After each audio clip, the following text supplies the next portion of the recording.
Bonjour à tous, alors aujourd'hui on va parler de maquettes, mais pas de maquettes en plastique injecté ou même en résine, on va parler de maquettes en photodécoupe et plus particulièrement des maquettes de l'univers Star Wars. Alors, des maquettes en photodécoupe, alors déjà la photodécoupe, je vous ai déjà présenté ce que c'était. Généralement la photodécoupe se présente sous forme de feuilles métalliques qui sont faits pour améliorer des kits déjà existants. Là, c'est vraiment un kit complet, donc qui est constitué de feuilles de métal, hein, on les voit là par transparence, qu'on plie et qu'on assemble sans colle pour obtenir différents résultats. Alors, il existe pléthore de maquettes en métal sur différents thèmes. Là, cette maquette-là, je me souviens qu'on l'avait pris chez Disney, je crois, il y a quand même pas mal de temps. On en avait acheté deux. Moi, j'avais pris BB-8, donc que j'ai fait. Je vous mettrai quelques photos parce que j'ai pas fait de vidéo à l'époque. Et mon fils s'était pris le Star Destroyer, hein, donc que je vous présente là. Et au final, il y a quelques temps, il m'a dit bon, papa, si tu veux, fais-le parce que moi, ça me botte pas plus que ça en fait. J'ai pas envie de me prendre la tête avec ça. Donc voilà. Je récupère le bébé, ce qui me permet de vous présenter ça. Donc, il existe différentes marques qui font ce genre de choses. Là, c'est Metal Earth.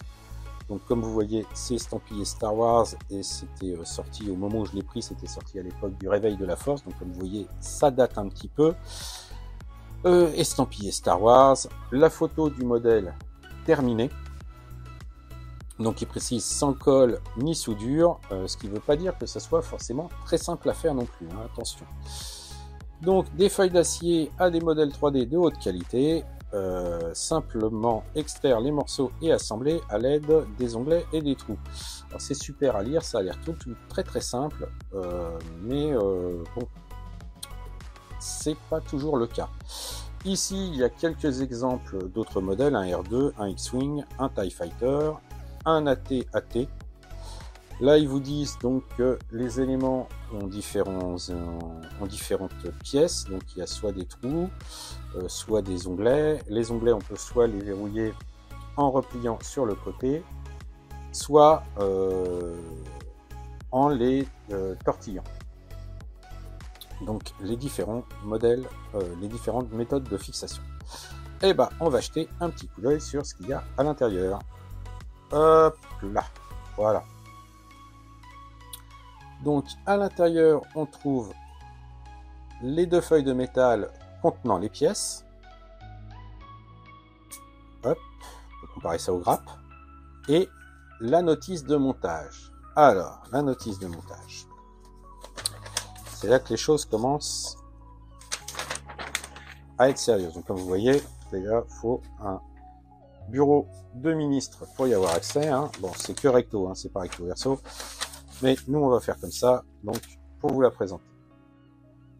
Donc ici, ça indique comment lire les pictogrammes, c'est-à-dire que si on a un point bleu, faut plier à 90 degrés l'ergot, si on a un triangle, faut le tortiller, comme je vous le montrais tout à l'heure.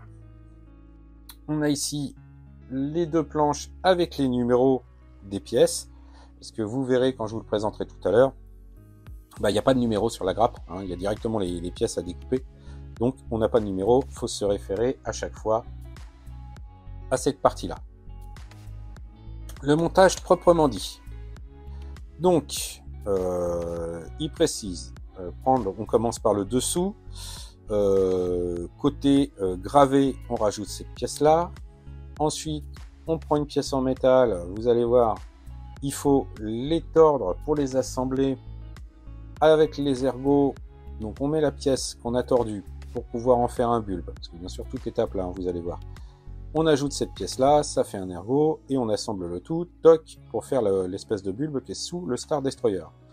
On fait la même chose avec le hangar, ainsi que les pièces à l'avant, et d'autres accessoires qui se mettent de chaque côté pour donner du volume à la pièce. On monte directement le socle, le support, et on retourne le tout. On met les bandes latérales de chaque côté. Ensuite, on attaque les réacteurs. Donc, il faut prendre des pièces qui sont comme ça, là, qui se présentent sous forme d'éventail, qu'on va entourer, qu'on va mettre en rond sous forme de cône. À mon avis, ça va être sympa à assembler. Alors, je sais qu'il existe des guides pour entourer ces pièces-là, mais moi, je les possède pas, donc je pense que je vais bien me galérer à le faire. Donc, les 3 gros réacteurs, plus les, je sais plus combien, il y en a 6, je crois, donc 4 qui se mettent entre les deux. Donc, ça va être aussi bien sympa à mettre, et c'est tout petit. Le tout à mettre sur les 2 triangles, qu'on replie de chaque côté et qu'on fixe à l'arrière, donc du bas du vaisseau. Ensuite, on fait la tourelle, enfin l'espèce de poste de commandement. Donc, on replie la pièce, on fait ce qui semble être le dessus. Ensuite, les espèces de bulbes de chaque côté qui normalement sont ronds, bon là ils les ont fait de manière allongée, donc je crois que dans Star Wars ils appellent ça les générateurs d'écran déflecteurs. Ici c'est le support qui se fixe donc pour pouvoir mettre l'espèce de poste de commandement là. Donc on fait le dessus, on met la base, je pense qu'on aura plié. On rattache les autres pièces par-dessus. Voilà. Ensuite, on commence à faire les éléments qui vont aller sur le dessus du vaisseau. Donc, il y a plusieurs étages avec plusieurs détails. Ensuite, on prend le dessus qu'on plie légèrement. Hein. On fixe toutes les pièces dessus. Donc je pense, hop, j'étais hors champ. Je pense que ça va être assez coton à faire. Encore des pièces qui se mettent de chaque côté. On en rajoute encore une série. Les tourelles.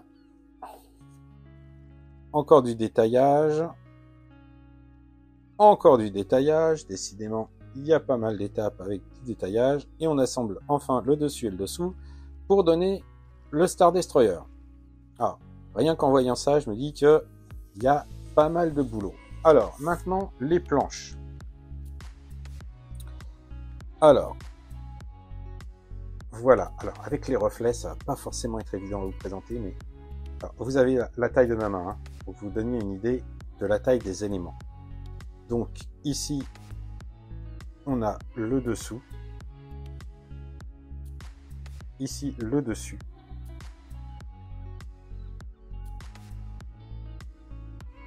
Les fameux éléments là pour faire les déflecteurs, les voilà.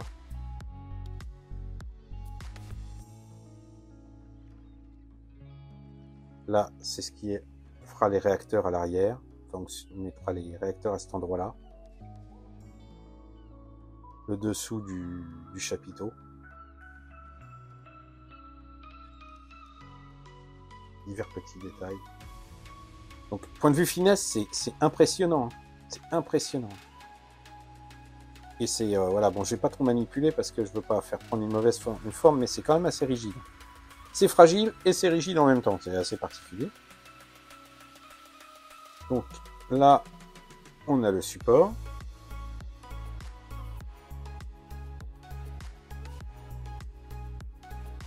Les supports des tourelles de chaque côté, là. Ça, c'est les réacteurs. Vous voyez, c'est vraiment pas gros. Hein. Vous avez mon doigt à côté. Donc ça, il va falloir l'enrouler pour en faire un cône. Idem le tout petit, là. Vous avez les ergots ici. Hein. Je ne sais pas si vous vous rendez compte de la taille des ergots. C'est vraiment tout petit, petit, petit, petit. Là, c'est ça qu'il va falloir modifier. Vous voyez, c'est tout plat. Et donc, il va falloir le tordre pour le bomber, pour le fixer ensuite sur cette pièce-là, pour ensuite fixer le tout à travers cette partie-là, qui lui-même se fixe ici. Ça va être chaud, hein. C'est un sacré défi. Hein. Donc, la baie du dessous se fait capturer le... Non, ça c'est le dessus. C'est ce qui va aller se placer. Ça va être chaud. Hein. C'est ce qui se place ici, là. Non, la baie où se fait capturer le Tantive 4, elle est là. Elle est juste là. Là, la pièce du haut, là, où donc il y a un poste de commandement. Hein. Ouais. Je me demande si je me suis pas mis dans une galère. Là, vous voyez, là, c'est les bords, ça. C'est les bords de chaque côté. Là, je sens que je me lance dans une pure galère. J'espère que je vais réussir. De toute manière, quel que soit le résultat, je vous le présenterai. Hein, pour vous dire, c'est facile, c'est pas forcément facile. Et je vous présenterai également le BB-8 que j'avais déjà fait, qui était assez galère à cause de ses formes, à cause de sa forme arrondie. Mais j'avais passé juste 2 après-midi dessus. Là, je pense que je vais prendre plus de temps. Voilà, bah, j'espère vous montrer assez rapidement le résultat.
Et bien voilà, il est terminé. Alors je n'ai pas mis énormément de temps à le faire. Par contre, quelques bonnes prises de tête, je vous le cache pas.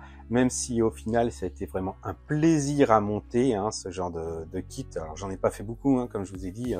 J'ai fait un BB-8, puis une autre bricole quand j'étais plus jeune. Et donc ce Star Destroyer, qui est quand même très sympa à faire. Mais je vous dis, il y a quelques prises de tête. Alors bien évidemment, alors on va commencer comme d'habitude par retirer, voilà, le petit tourniquet. Alors, tout de suite, je vais dire les choses clairement. À l'œil, le rendu est top, est vraiment sympa. Maintenant, à la caméra, à la photographie, parce que bah là, je zoome énormément. Hein, je mets la taille de ma main derrière, hein, vous voyez. Donc tous les défauts vont évidemment ressortir. Faut pas oublier que c'est quelque chose qui normalement fait, hop, je vais mettre une règle, hop, juste à côté.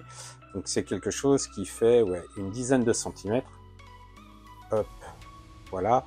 Vous voyez, c'est quelque chose qui fait une dizaine de centimètres au complet, 10-11 centimètres. Donc faut pas perdre de vue qu'on n'a pas une vision aussi poussée et qu'on n'a pas les yeux aussi proches du kit tous les jours lorsqu'il est en vitrine que lorsque là je vous le présente à la caméra. Donc relativisons les défauts. Et je dis ça pour moi parce que sur le moment, j'étais assez déçu de ma prestation. Déjà parce qu'on peut voir à certains endroits, hein, là si je vous le montre, on voit à certains endroits que les plots qui permettent d'attacher, hein, les agrafes, même si c'est très discret au final, ça se voit quand même, là vous voyez sur le nez, hein, juste ici, là, hop, là, juste ici, hop, devant l'autre partie, on voit bien les agrafes que j'ai repliées, mais sauf que dans la vitrine, en plus comme il brille avec les lumières et tout, on ne voit absolument pas les défauts. Les difficultés que je rencontrais, bah, comme je les avais imaginées, hein, pas de surprise. Le dôme, voilà, qui est en dessous ici, hein, qui n'a pas été évident à faire prendre forme et qui n'est pas parfaitement rond, hein, ça se voit quand même quand on regarde en détail, hein, je reviens dessus. Les réacteurs à l'arrière qui ont été un véritable cauchemar à mettre en forme, même là si ça paraît relativement rond, alors, surtout les petits là, franchement ils ont pris cher. Hein. Si on les regarde de face, ça va pas trop mal. Si on les regarde un peu en 3/4, c'est une catastrophe. Et divers petits ajustements à droite à gauche, même les plots là-haut, là, vous voyez, ça bouge un tout petit peu. Donc voilà, on se rend bien compte là sur ce plan-là que les réacteurs sont tous au front. Mais encore une fois, moi je me suis servi de manches de pinceaux, de crayons et autres pour essayer d'arrondir, mais j'avais pas forcément la forme cylindrique et conique qui s'adaptait parfaitement au diamètre qu'il me fallait. Il y a eu aussi un petit peu quelques déformations là, le bout là commence à rebique un petit peu vers le haut, mais plus j'essaie de le redresser, plus ça se tord d'un autre côté. Mais bon là c'est moi qui suis allé un petit peu comme un bourrin. Mais sinon il y a des tas de pièces qui se sont relativement bien, hop là, qui se sont quand même relativement bien adaptées. Et le tout c'est bien clipsé. Il y a certaines pièces ici qui sont sur plusieurs épaisseurs, notamment celle-ci là, celle-là là, juste celle-ci là, donc en mat sur le gris. Il faut savoir qu'elle traverse 2 ou 3 épaisseurs et les trous étaient vraiment bien l'un en face de l'autre, même s'il a fallu un petit peu forcer, un petit peu tirer dessus. Au final, j'ai pas eu à trop déformer les pièces étant. Alors, il y a beaucoup de reflets évidemment. Hein. Les pièces étant quand même très fines et très fragiles. Ça, c'est pas, j'ai pas eu de mauvaise surprise au niveau du pliage ou de déformation ou autre.